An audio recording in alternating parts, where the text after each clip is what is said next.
হুজুর কিয়ামত কবে হবে? একজন সাহাবী নবীকে জিজ্ঞাসা করলেন, ইয়া রাসূলুল্লাহ, হুজুর আপনি বলুন তো কিয়ামত কবে হবে? আল্লাহ নবী ওই সাহাবীকে ঘুরিয়ে বলেছিলেন, ও বাবা সাহাবী, তুমি কিয়ামতের সংবাদ নিচ্ছ, কিয়ামতের খবর নিচ্ছ, কিয়ামতের জন্য কি অর্জন করেছো বলো, কিয়ামতের জন্য কি সঞ্চয় করেছো বলো। ওই সাহাবী জবাব দিয়েছিলেন, ইয়া রাসূলুল্লাহ, হাবিবাল্লাহ, আমি কিয়ামতের জন্য কিছুই অর্জন করতে পারিনি, আমি কিয়ামতের জন্য কিছুই সঞ্চয় করতে পারিনি, তবে আমি আল্লাহ আল্লাহর রাসূলকে ভালোবেসেছি। আমি কিয়ামতের জন্য কিছু অর্জন করতে পারি, কিছুই আমার নেই, তবে আমি আল্লাহ আল্লাহর রাসূলকে বলুন বলুন দাবিটা কার? সাহাবীর দাবি। আল্লাহ রাসূল কি বলছে দেখুন। আল্লাহ নবী জবাব দিয়েছিলেন, ও বাবা সাহাবী, তোমার দাবি যদি সত্য হয়, আমি আল্লাহ নবী বলছি কিয়ামতের ময়দানে ওই দাবি তোমাকে নাজাত করিয়ে দেবে। সুবহানাল্লাহ। কি যদি সত্য হয়? কিসের দাবি? আল্লাহ আল্লাহ রাসূলের ভালোবাসার দাবি। তাহলে এখানে প্রমাণিত হচ্ছে আমরা যে নবীর ভালোবাসার দাবি করছি, এই দাবির সত্যতা প্রমাণ করাতে হবে।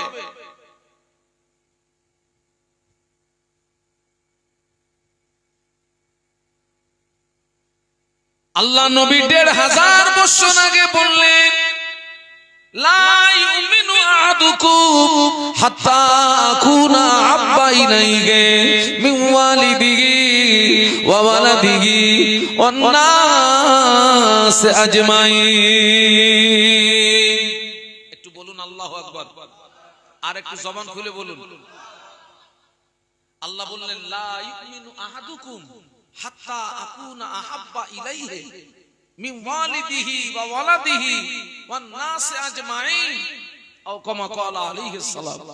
আল্লাহর নবী বললেন, তোমরা ততক্ষণ পূর্ণাঙ্গ মুসলমান হতে পারবে না যতক্ষণ না পর্যন্ত তোমার পিতা, তোমার সন্তান এবং সমস্ত মানুষ অপেক্ষা আমি রাসূল আমাকে না ভালোবাসবে। আমার পিতা, আমার সন্তান, সমস্ত মানুষ অপেক্ষা যতক্ষণ পর্যন্ত বিশ্ব নবীকে না ভালোবাসতে পারছি, ততক্ষণ পর্যন্ত নিজেকে পূর্ণাঙ্গ মুসলমান হিসাবে পরিচয় দেওয়া যাবে না। আচ্ছা, সত্যি কি আমরা আমাদের পিতা, আমাদের সন্তান, সমস্ত মানুষ অপেক্ষা সত্যি কি আমরা নবীকে ভালোবাসি?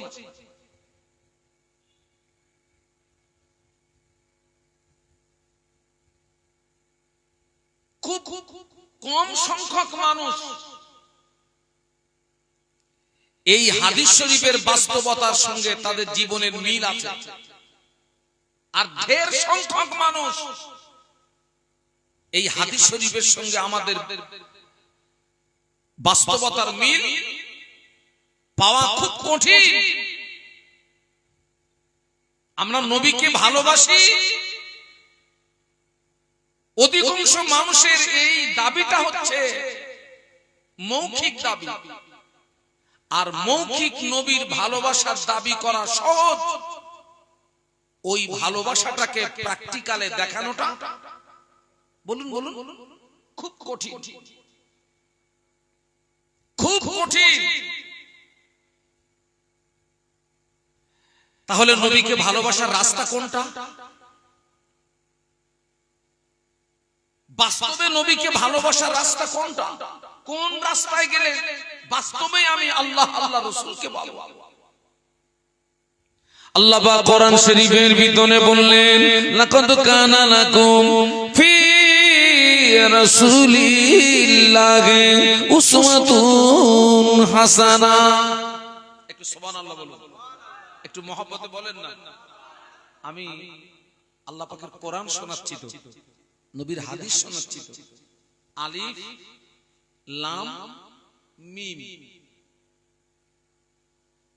আলিফ হারফুন লাম হারফুন, মিম হারফুন, তিনটি হরফ। যে ব্যক্তি কোরআন শরীফের তিনটি হরফ উচ্চারণ করলো, আল্লাহ তার নামায় আমলে 30টা নেকি দিয়ে দেয়।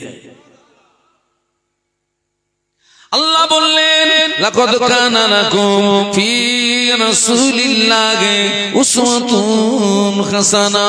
আল্লাহ বললেন, আমি আমার হাবিব নবী মুহাম্মদ সাল্লাল্লাহু আলাইহি ওয়াসাল্লামকে পৃথিবীর জমিনে উত্তম আদর্শের নমুনা করে পাঠিয়েছি। একটু বলুন সুবহানাল্লাহ। ছেলেরা আমার দিকে তাকাও বেটা। আমরা যদি 1000 দানার একটা তসবিহ বানাই আর 24 ঘন্টা যদি নবী নবীর নামে জিকির করে এই তসবির দানা টানি, হাত ব্যথা হবে, মুখ ব্যথা হবে, নবী পাওয়া যাবে না। বাস্তবে নবীর সঙ্গে সম্পর্ক তৈরি করতে গেলে বিশ্ব নবীর রেখে যাওয়া আদর্শে আমাদেরকে আদর্শিত হতে হবে। তানার রেখে যাওয়া সুন্নাতকে আমাদের জীবনে আঁকড়িয়ে ধরতে হবে। আজকে লক্ষ্য করুন, এক শ্রেণীর মুসলমান সেই নবীর আদর্শ আমাদের কাছে ভালো লাগে না। এক শ্রেণীর মুসলমান সেই নবীর সুন্নাত আমাদের কাছে ভালো লাগে না। বরং আমরা যারাই নবীকে ভালোবাসার দাবি করছি তাদেরকেই দেখতে পাওয়া যাচ্ছে নবীর দুশমন যারা, ইসলামের দুশমন যারা, কোরআনের দুশমন যারা, আল্লাহর দুশমন যারা, তাদের নোংরা নীতি আজকের আমাদের কাছে বড় পছন্দের। এটা দুঃখ এবং আফসোস। আল্লাহ রাসূল বলেছেন, মান তাশাব্বাহা বিকওমিন ফাহুয়া মিনহুম। পৃথিবীর জমিনে যে জাত, যে কওমের সঙ্গে আপনার ভালোবাসা থাকবে, কিয়ামতের ময়দানে ওই জাত, ওই কওমের সঙ্গে তার হাসর হবে।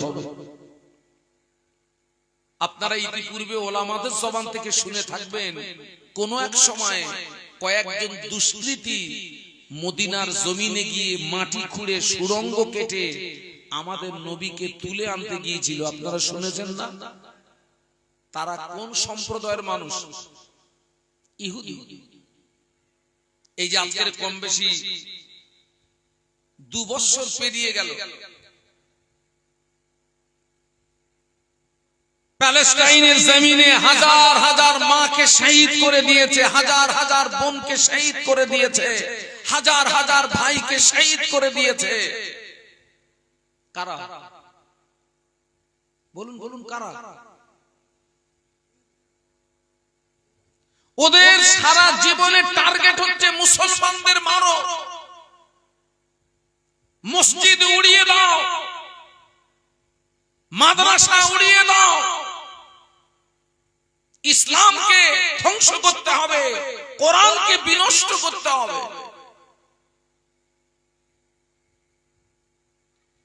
কিন্তু জেনে রাখবেন, আজও পর্যন্ত কেউ ইসলামের আলোকে নেভাতে পারেনি, কিয়ামত পর্যন্ত পারবে না। একটু সুবহানাল্লাহ বলুন, একটু মহব্বতে বলুন। বরং যারা এই পৃথিবীর জমিনে ইসলামের আলোকে নেভানোর চেষ্টা করেছে, আল্লাহ সুকৌশলে তারই ঘরেই আল্লাহ ইসলামের বাতি জ্বালিয়ে দিয়েছেন।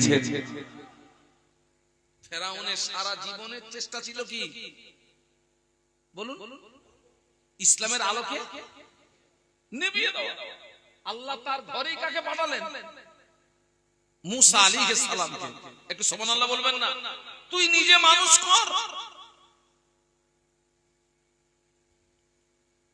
আবু জাহেলের সারা জীবনের চেষ্টা ছিল কলেমার আলোকে নিভিয়ে দেওয়া। সেই আবু জাহেলের ঘরেই আল্লাহ কলেমার বাতি জ্বালিয়ে দিয়েছিলেন। একটু মহব্বতে বলতে পারলি না বেটারা? আজকে দুঃখ আফসোস, যারা আমাদের নবীর লাশ তুলে আনতে গেল। এখানে আরো একটা জিনিস প্রমাণিত হয়, ইহুদিরাও কিন্তু বিশ্বাস করে আমাদের নবী কবরে জিন্দা। একটু মহব্বতে বলুন। ও বিশ্বাস ও আকীদা তো আমাদেরও। আমাদের নবী শুধু কবরে জিন্দা নয় ছেলেরা, আমাদের নবী কবরে আযান এবং আকামাতের সঙ্গে নামাজ আদায় করে। শুধু জিন্দা নয়। আর মাত্র এক সপ্তাহের কাজ বাকি ছিল, আর এক সপ্তাহ মাটি খুঁড়তে পারলে ওরা বিশ্ব নবী পর্যন্ত পৌঁছে যেত। আমাদের নবীকে হেফাজত করেছেন কে? একটু জবান খুলে বলুন। আচ্ছা ছেলেরা, আমি তোমাদের কাছে জানতে চাচ্ছি, যারা আমাদের নবীকে তুলে আনতে গেল ওরা আমাদের বন্ধু না আমাদের দুশমন? কিন্তু আমি যে প্রমাণ করিয়ে দেবো আমরা তাদেরকেই বন্ধু বানিয়েছি। তুমি নবীর সামনে কি করে মুখটা দেখাবে বলো তো? পারলো না। ওই ইহুদিরা চক্রান্ত করেছিল কোরআন বিনষ্ট করতে হবে, কোরআনকে ধ্বংস করে দিতে হবে। ও খড়গপুরের যুবকেরা, ও খড়গপুরের জওয়ানেরা, শুনে রেখে দাও, কোরআন পৃথিবীর জমিনে আসার পর থেকে আজও পর্যন্ত কেউ কোরআনকে বিনষ্ট করতে পারেনি, কিয়ামত পর্যন্ত পারবে না। কেননা কোরআন নাযিল করেছেন যিনি, কোরআন হেফাজতের দায়িত্ব নিয়েছেন তিনি। আল্লাহ কোরআন শরীফের ভিতরে বললেন, ইন্না নাহনু নাযালনা যিকরা ওয়া ইন্না লাহু লাহাফিজুন। আল্লাহ বললেন, নিশ্চয়ই কোরআন নাযিল করেছি আমি এবং কোরআন হেফাজতের দায়িত্ব আমি আল্লাহ নিজেই গ্রহণ করেছি। এই যে মাঝে মাঝে আপনারা দেখেন না, কেউ কোরআনকে পদদলিত করছে, কেউ কোরআনের উপরে মদের বোতল রেখে দিয়েছে, কেউ কোরআনকে জ্বালিয়ে দিচ্ছে, পুড়িয়ে দিচ্ছে। কারা তারা? বলুন বলুন। সব ওই ইহুদির গোষ্ঠী। আল্লাহ কোরআন শরীফে এক জায়গায় বলেছেন, ইয়া আইয়ুহাল্লাযীনা আমানু লা তাত্তাখিযুল ইয়াহুদা ওয়ান নাসারা আউলিয়া। হে বিশ্বের ইমানদার সম্প্রদায়, খবরদার, তোরা যেন ইহুদি নাসারাদের সঙ্গে বন্ধুত্ব স্থাপন করবি না। ওরাই তো চক্রান্ত করেছিল আমাদের নবীকে তুলে আনা, ওরাই তো চক্রান্ত করেছিল কোরআনকে বিনষ্ট করা। পারেনি।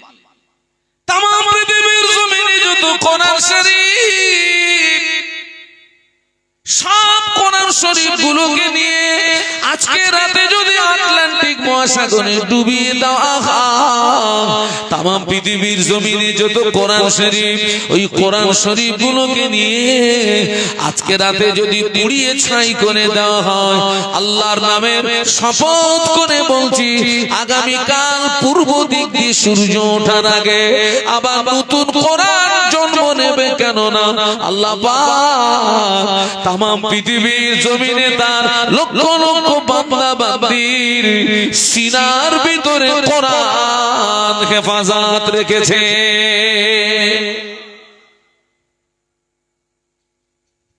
হাফেজে কোরআন আছে না আমাদের সমাজে?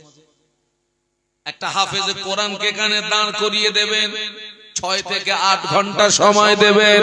ওই ছেলেটা এক জায়গায় দাঁড়িয়ে দাঁড়িয়ে সূরা ফাতিহা থেকে মিনাল জিন্নাতি ওয়ান নাস, এক জায়গায় দাঁড়িয়ে দাঁড়িয়ে গোটা 30 পারা কোরআন তেলাওয়াত করে দেবে। একটু মহব্বতে বলেন না, আওয়াজ দিয়ে বলেন না। কোরআন শরীফ কত পারা? সূরার সংখ্যা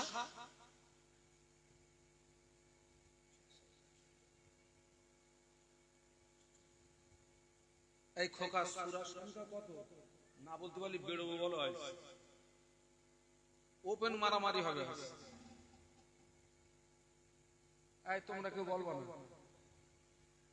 সূরার সংখ্যা বল, নইলে মাইক খুলে মারবো। 114টি সূরা, 6666টি আয়াত। এই খোকা একটু মুখস্থ করে নে। তোরা কি রাগ করলি নাকি? হ্যাঁ, তোদের সঙ্গে আমি পারি।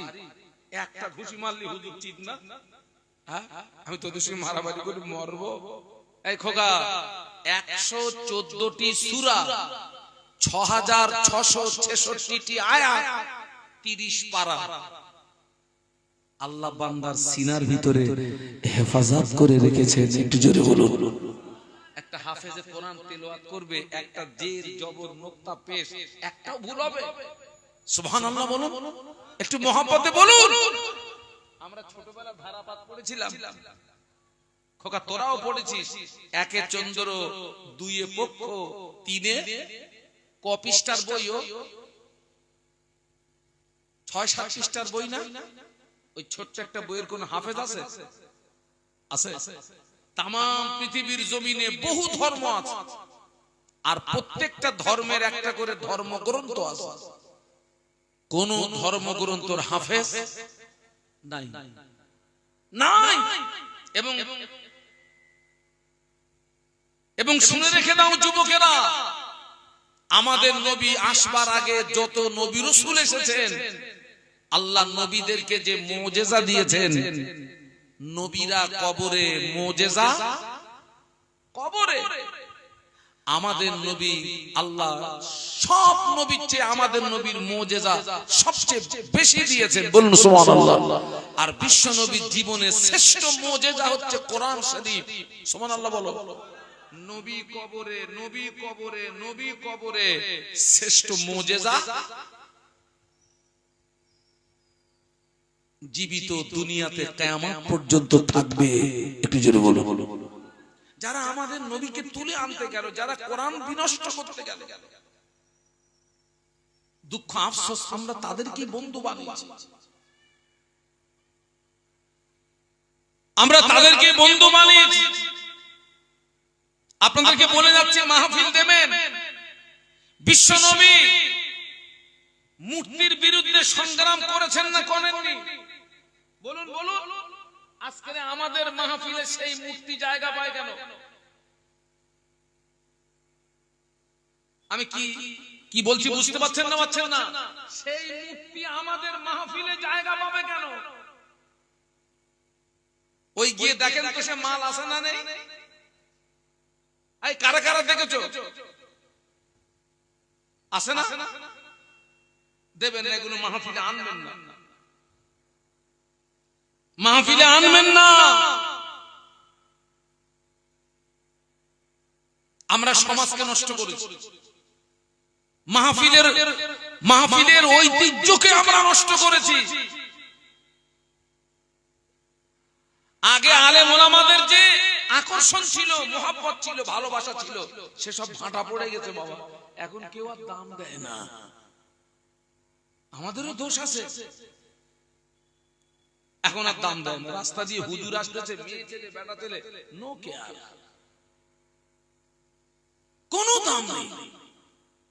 আলেম ওলামা দেখলে আগেকার মেয়েরা সমীহ করত, এখন সেসব আর আছে মুরব্বী?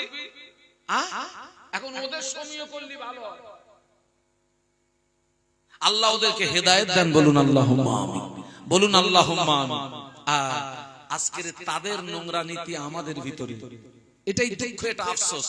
কোন কথা বলতে এই পর্যন্ত এসেছি, ওয়াজ যেন হারিয়ে ফেলবেন না। নবীকে আল্লাহ বললেন, হাবিব আমার বান্দাদেরকে বলে দাও, তারা যদি তোমাকে পেতে, আমাকে পেতে চায়, আগে যেন তোমার তাবেদারি করে। তাবেদারি করতে হবে কার? নবী। অনুসরণ করতে হবে কার? নবী। ভালোবাসতে হবে কাকে? নবীকে। সত্যি কি আমরা নবীকে অনুসরণ করি? অনুসরণ কাকে বলে? অনুসরণ এই মসজিদের ইমাম যিনি, আমি ওই মসজিদের ইমামকে অনুসরণ করি। ইমাম যে পোশাক পরে, আমি ওই পোশাক পরি। ইমাম যেভাবে আহার করে, আমি সেভাবে আহার করি। ইমাম যেভাবে পথ চলে, আমি ওইভাবে পথ চলি। ইমাম যেভাবে কথা বলে, আমি ওইভাবে কথা বলি। ইমাম যেভাবে নামাজ পড়ে, আমি ওইভাবে নামাজ পড়ি। এর নাম কি? বলুন, কথা বলুন। অনুসরণ। ইমাম যায় ডাইনে, আমি যাই বাঁয়ে, এর নাম কি? বিরোধিতা করা। এক কথায় আমাদের প্রত্যেকটা কাজ জানো কার মতো হয়? সবাই মিলে বলুন, নবীর মতো হয়। সবাই মিলে বলুন, আমাদের প্রত্যেকটা কাজ যেন নবীর মতো হয়। সুবহানাল্লাহ বলুন। আমার পোশাকটা যেন নবীর মতো হয়। আমি অনেক জওয়ান যুবককে বলেছি, ছেলেরা সারা জীবন তো হজ শুনলি, এবার একটু মাথায় টুপি লাগা আর আল্লাহর রাস্তায় একটু মুখে দাড়ি রাখ। আমাকে জবাব দিচ্ছে, হুজুর আপনি তো আপনার মতন বলে যাচ্ছেন মাথায় টুপি দিয়ে মুখে দাঁড়িয়ে রেখে সব জায়গায় যাওয়া যায় না, তুই কোথায় যাস? তো বলছে, হুজুর আমাকে থানায় যেতে হয়, কোর্টে যেতে হয়, রাইটার্স বিল্ডিং এ যেতে হয়, মাথায় টুপি দিয়ে মুখে দাঁড়িয়ে রেখে ও সব জায়গায় যাওয়া যায় না। ও ঠিক বলেছে না ভুল বলেছে? ও ও যে পোশাকে আছে ওই পোশাকে যাবে ওই তিনটে জায়গায়, আর আমি যে পোশাকে আছি এই পোশাকে ওই তিনটে জায়গায় যাব। ও সম্মান বেশি পাবে না আমি সম্মান বেশি পাবো? গতকালকে আমি একটা ডাক্তারের কাছে গেলাম আমার স্ত্রীকে নিয়ে, আমার স্ত্রীকে নিয়ে একজন ডাক্তারের কাছে গেলাম, তিনি একজন অমুসলিম। অন্য পেশেন্টরা আসছে, মহিলারা এসছেন, তানাদেরকেও তিনি যেভাবে দেখলেন আমার দৃষ্টিতে তিনি আমার স্ত্রীকে আলাদাভাবে দেখেছেন এবং আমার স্ত্রীকে তিনি মা বলে সম্বোধন করলেন। মা বলে সম্বোধন করলেন একজন অমুসলিম ডাক্তার। কেন? আমার স্ত্রীর পোশাকে, আমার স্ত্রীর আচার আচরণে ডাক্তার তাকে মা বলতে বাধ্য হয়েছে। বলছে, হুজুর মাথায় টুপি দিয়ে সব জায়গায় যাওয়া যাবে না, অত বড় দাড়ি সব জায়গায় যাওয়া যায়? আমি বলি, আচ্ছা ভাই, আমার এই দাড়ির চুলগুলো যদি দাড়ি পাল্লায় ওজন করি কতটা ওজন হবে বলে মনে হয়? 20 গ্রাম। আচ্ছা হলো 20 গ্রাম। বলছে, হুজুর অতটা চুল নিয়ে ঘোরা যায়? আমি বলি, খোকা হাত উঁচু কর। হাত উঁচু করেছে, দেখি 1 বিঘে লম্বা। কি বলেন তো? বগলের চুল 1 বিঘে লম্বা, পুরো ছাতা ধরে গেছে। খোকা, আমি তখন চিন্তা করলাম, এর যদি শোরুমের অবস্থা এই হয়, গোডাউনের অবস্থা কি? তোর যদি শোরুমে এই হয়, তোর গোডাউনের অবস্থা কি? হাসতেছিস? 40 দিন অন্তর 3টে জায়গার 2টো জায়গার লোম সাফ করতে হয়। একটা হচ্ছে নাভির নিচের লোম, আর একটা হচ্ছে বগলের লোম। 40 দিন অন্তর এই 2টো জায়গার লোম সাফ না করলে তোর ইবাদত, তোর দোয়া আল্লাহ পাকের দরবারে কবুল, বলুন বলুন, কবুল হবে না। অনেক মানুষ মরে গেছে বগলে 1 বিঘে লম্বা। মানুষ মরে গেলে গোসল করে কাপড় পরানোর সময় গিরোয় গিরোয় কর্পূর দেয়। এখন বগলে যদি 1 বিঘে লম্বা থাকে, ওখানে যদি কুইন্টাল খানি কর্পূর মারি কাজ হবে? 1 কুইন্টাল কর্পূর মারবো, কাজ হবে? বলছে, হুজুর মাথায় টুপি দিয়ে আর অত বড় দাড়ি রেখে সব জায়গায় যাওয়া। আমি বলি, খোকা তুই ঠিক বলেছিস, তবে তোর ব্যাখ্যা আলাদা, আমার ব্যাখ্যা আলাদা। মাথায় টুপি দিয়ে মুখে দাড়ি রেখে থানায় যাওয়া যাবে, কোর্টে যাওয়া যাবে, রাইটার্স বিল্ডিং এ যাওয়া যাবে। মাথায় টুপি দিয়ে মুখে দাড়ি রেখে তাসের আড্ডায় বসা যাবে না। আজ পর্যন্ত কাউকে দেখেছেন মাথায় আপনার টুপি দিয়ে মুখে দাঁড়িয়ে রেখে তাস খেলতে দেখেছেন? মাথায় টুপি দিয়ে মুখে দাঁড়িয়ে রেখে থানায় যাওয়া যাবে, কোর্টে যাওয়া যাবে, রাইটার্স বিল্ডিং এ যাওয়া যাবে, গাঁজার আসনে যাওয়া যাবে না। কোন আসন? একটু জোরে বলেন বাবা। সমাজে গাঁজা চলতেছে না চলতেছে না? জানো সব পুরন টান টানতেছে গাঁজা গো। শুনেছি নাকি গাঁজা টানলে চোখ দুটো করেঙ্গার মতো লাল হয়। শুনেছি, গাঁজা কিরাম জীবনে দেখিনি। চোখ দুটো করেঙ্গার মতো লাল হয়, ব্রেন নাকি আউট অফ রেঞ্জ হয়ে যায়, বাড়ি গিয়ে নাকি অনেকে আবার বউরে বলে মা ভাত দাও, ব্রেনে কাজ করে না তো, কারে কি বলতেছে। মাথায় টুপি দিয়ে মুখে দাঁড়িয়ে রেখে থানায় যাওয়া যাবে, কোর্টে যাওয়া যাবে, রাইটার্স বিল্ডিং এ যাওয়া যাবে, মদের দোকানে ঢোকা যাবে না। একটু সুবহানাল্লাহ বলা যাবে? একটু মহব্বতে বল বাবা।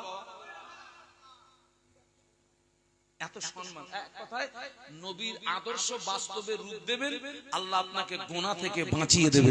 বলুন সুবহানাল্লাহ। আল্লাহ গুনাহ থেকে বাঁচিয়ে দেবে। মাথায় টুপি দিয়ে মুখে দাঁড়িয়ে রেখে, লম্বা মাথায় টুপি দিয়ে মুখে দাঁড়িয়ে রেখে, লম্বা জামা গায়ে দিয়ে থানায় যাওয়া যাবে, কোর্টে যাওয়া যাবে, রাইটার্স বিল্ডিং এ যাওয়া যাবে, বেশ্যাখানায় যাওয়া যাবে না। আমি যদি মাথায় টুপি দিই, মুখে দাঁড়িয়ে রেখে, লম্বা জামা গায়ে দিয়ে আমি যদি বেশ্যাখানায় প্রবেশ করি, ওরা আমায় বলবে চাচা এখানে এসেছেন কেন, তাড়াতাড়ি বেরিয়ে যান। পথিক যদি দেখতে পায় বেশ্যাবৃত্তি করার সাথ জনমের মতো মিটিয়ে দেবে। নবীর আদর্শ বাদ দিয়ে তুই অন্য পোশাকে যাবি, ওরা দিয়ে তোরে টানাটানি টানাটানি টানাটানি করবে। তুই আমার কাছে আয়, রেট কম আছে।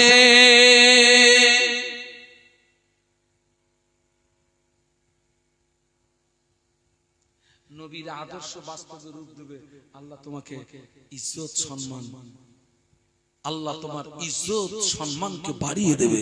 বলুন সুবহানাল্লাহ। গুনাহ থেকে বাঁচিয়ে দেবে আল্লাহ, গুনাহ থেকে বাঁচাবে। দরুদ শরীফ আল্লাহুম্মা। আচ্ছা, আমরা কি সংখ্যায় কম বলে কি ঘাবড়াচ্ছেন নাকি? এমন আওয়াজ দেন পাশে যারা আছে ওরা যেন মনে করে পুরো মাহফিল পূর্ণ হয়ে গেছে, ওদের আর দরকার নেই, যা হয়েছে আলহামদুলিল্লাহ, ভালো আর চলবে। জোরে জোরে আল্লাহুম্মা।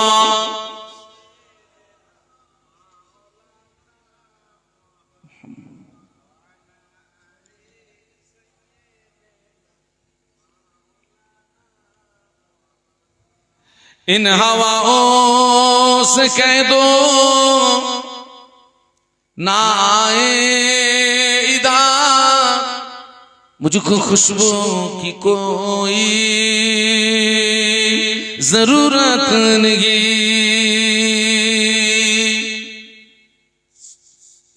जिनकी खुशबू से महका है सारा जहां, खुशबू मदीने में मौजूद है। अल्लाहुम्मा।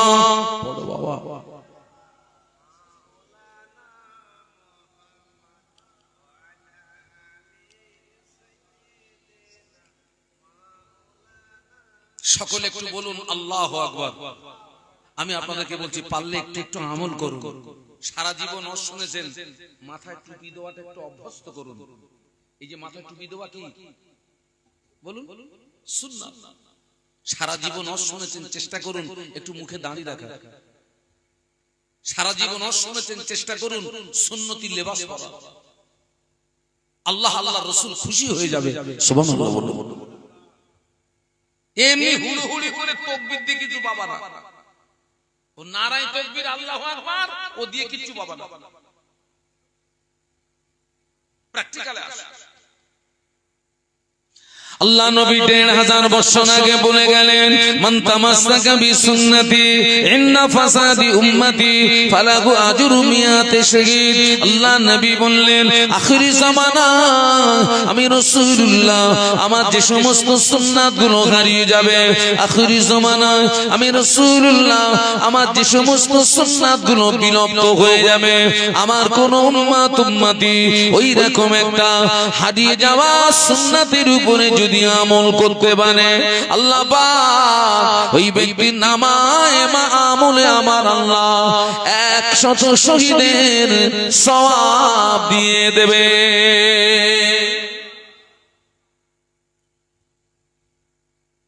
আল্লাহ রাসূল বলেন আখির জামানায় আমার যে সমস্ত সুন্নাতগুলো হারিয়ে যাচ্ছে, আমার যে সমস্ত সুন্নাতগুলো হারিয়ে যাবে, বিলুপ্ত হয়ে যাবে। আপনারা বলুন তো সালাম দেওয়া কি? সালাম দেওয়া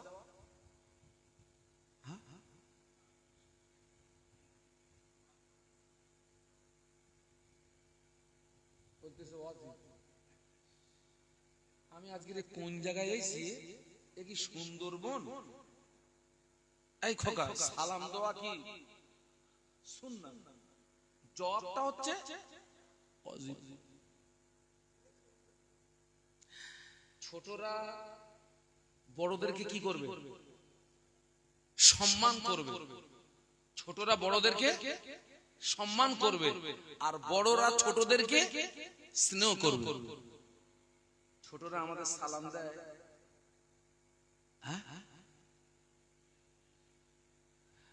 রাস্তা দিয়ে হুজুর যাচ্ছে, টুপিওয়ালা দাড়িওয়ালা একটা মুসলমান ভাই যাচ্ছে, সালাম দেয়, আমরা দিই। আমরা আমাদের ছেলে মেয়ে স্ত্রীদেরকে সালাম দিই। আজকে প্রত্যেককে বলে যাচ্ছি, আপনি যখন কোথা থেকে বাড়ি আসবেন, আপনি ঘরে গিয়ে সালাম দেবেন, আসসালামু আলাইকুম। আপনি কি বললেন? হে গৃহবাসী, তোমাদের উপরে আল্লাহ পাকের রহমত বর্ষিত হোক, সুবহানাল্লাহ। তারা উত্তর দেবে ওয়া আলাইকুমুস সালাম। তোমাদের উপরে আল্লাহ পাকের, তোমার উপরে আল্লাহ পাকের রহমত বর্ষিত হোক, বলুন সুবহানাল্লাহ। আজকের এই সালামের প্রচলন সমাজ থেকে প্রায় যেন উঠে গেছে। কেন বাবা?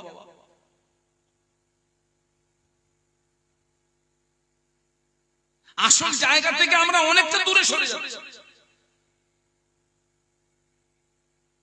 একে অপরের সঙ্গে সালাম বিনিময় হবে।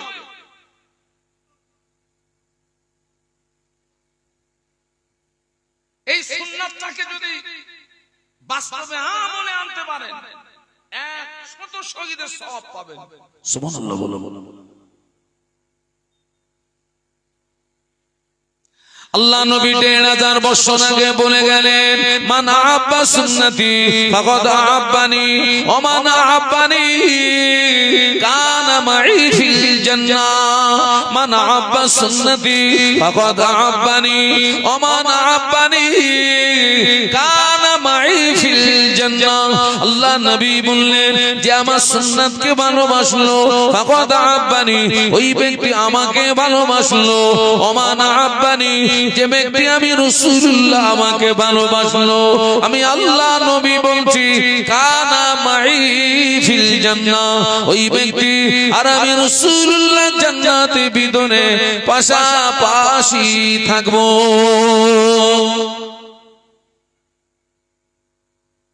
একটু একটু করে আমলের জীবন তৈরি করেন। আমলের জীবন। ইসলামের প্রথম যুদ্ধ হচ্ছে কোনটা বলুন তো? ইসলামের প্রথম যুদ্ধ বদর। সবাই মিলে বলুন বদর। আর ইসলামের দ্বিতীয় যুদ্ধ হচ্ছে উহুদ। কোনটা বলেছি? উহুদ। উহুদের যুদ্ধে একটা ভুল সংবাদ ছড়িয়ে পড়ল। কি সেটা? যে আল্লাহ রাসূল সাল্লাল্লাহু আলাইহি ওয়াসাল্লাম পৃথিবীর জমিন থেকে বিদায় নিয়েছেন। একটা ভুল সংবাদ, এবং সেই সংবাদটা মদিনার অলিতে গলিতে পৌঁছে গেল। মহান আল্লাহ বিশ্ব নবীকে লক্ষ্য করে বললেন, হাবিব, তুমি আমার বান্দাদেরকে জানিয়ে দাও,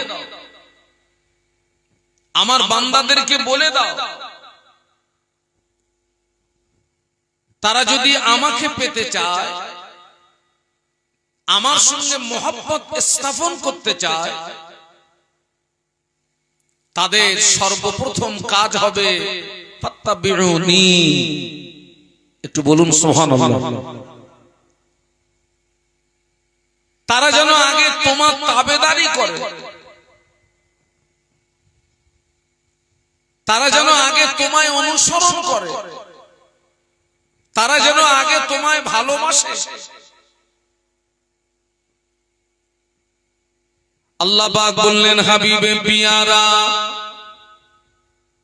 আমার যে সমস্ত বান্দা বান্দি তোমার তাবেদারি করবে, তোমায় অনুসরণ করবে, তোমায় ভালোবাসবে,